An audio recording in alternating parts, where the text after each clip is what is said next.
Welcome back to this week's college football episode of Austin's Academy of Sports, where I, Austin Shattuck, am the host. Very exciting weekend in college football as there were 8 top 25 teams that took an L. The best matchup in my eyes was personally the Bama and Tennessee game, where Tennessee knocked Bama off their rocker and also took the field goal posts and dumped one of them in a river and then put one of them in the stadium, but they broke both of them. And now the University of Tennessee football, they're trying to get a fun GoFundMe for some new goalposts. It's kind of funny, actually, because number 6 upset number 3. They rushed the field, took down all the goalposts with them as a celebratory moment there. And now the football team is hurting because they got a home game this weekend, and they don't have any goalposts because one's in a river and one's in the stadium all bent up and out of shape. Anyways, just a side note there. I believe Hendon Hooker is right up there with C.J. Stroud for Heisman. He's playing absolutely bonkers right now as a QB. Scoring like 40 points a game, 35, something like that. It's amazing what he's doing down in Rocky Top. So, yeah, I believe he's up there on my Mount Rushmore with C.J. Stroud for Heisman going into the halfway point of the season, college football season. And I also believe Blake Corum's up there, too. I will mention him a little bit later. But back to Tennessee. They've beaten Bama, Florida, and LSU. That's a pretty good resume there. A few of those games have been on the road, and then Bama obviously being home. So let's talk about a little bit of the locals here. Michigan got the job done at home, beating Penn State. Lightning and Lightning, as Blake Corum calls the duo of the running backs, Blake Corum and Donovan Edwards. Lightning and Lightning. They went off for 339 yards and 4 touchdowns combined. That is pretty good right there against a Penn State defense that is very solid. MSU, on the other hand, eked out a win against Wisconsin to set up a match between Michigan and MSU at the Big House. 7:30 primetime, ABC. Kirk Herbstreit and Chris Fowler will be on the call. Halloween weekend, can't get much better than that. Battle for the Paul Bunyan. J.J. McCarthy wants him back. He'll have to go through MSU to get him. I believe Michigan gets the job done. I still am a Sparty fan, but I believe Michigan will be the upper dominant hand there this year. But still, Coach Tuck owns Michigan, I should say, 2-1 if Michigan gets the dub. But if Michigan State gets the dub, obviously it's 3-0. So we'll see what happens there. Halloween weekend, set your calendars. Anyways, now as we preview into this weekend, the games that catch my eye are Syracuse at Clemson, UCLA at Oregon, and Kansas State at TCU. Clemson is favored to win by 2 touchdowns early at home, but I think as the underdog, Syracuse can contend with the spread.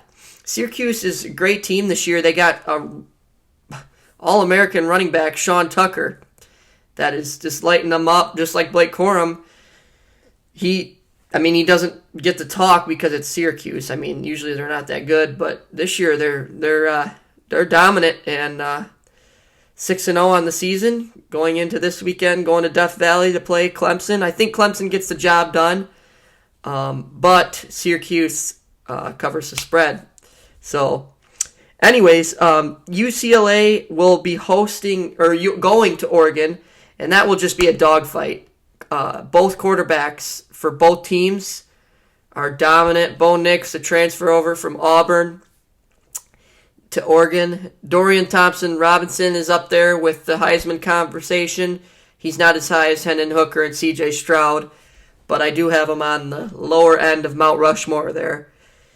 He has been balling out for UCLA, leading them to an undefeated start. But I do think UCLA comes up with the road upset there. Or not upset, but road win, just to add to their their stacked resume, on the other hand. But I do think the X factor will be Zach Charbonnet, the Michigan transfer running back from a few years ago. I think him and Dorian Thompson-Robinson will light Oregon's defense up, and UCLA gets the job done. And then Kansas State, TCU, another two great quarterbacks again. Adrian Martinez used to play for Nebraska now, and then Max Duggan just playing for TCU. TCU, I believe, is the team to beat in the Big 12. Not Oklahoma this year, surprisingly. But, what's new? Oklahoma, they're getting knocked off their rocker, just like I mentioned earlier about Bama. They won last week, but they're not too good this year. New coach. I imagine next year they'll be back, ready to go. And that's TCU all the way in that game because, K-State usually isn't that good. But this year they are ranked. It is a ranked matchup, now that I thought of it. I still think TCU gets it done at home, and I believe they get it done by a field goal. Actually, I believe that's what their schedule or their strength of schedule is saying. They get it done by a field goal, but I think they get it done by much more than that, by at least a touchdown, maybe even two at home in Texas there. And then, TCU all the way. So those are my three intriguing matchups, three intriguing top 25 matchups, I should say, for this weekend's college football. Basketball, NBA starting up soon this week. Hopefully the Detroit Pistons can manage up and get at least a play-in game this year. The Red Wings are looking good, 2-0 to start.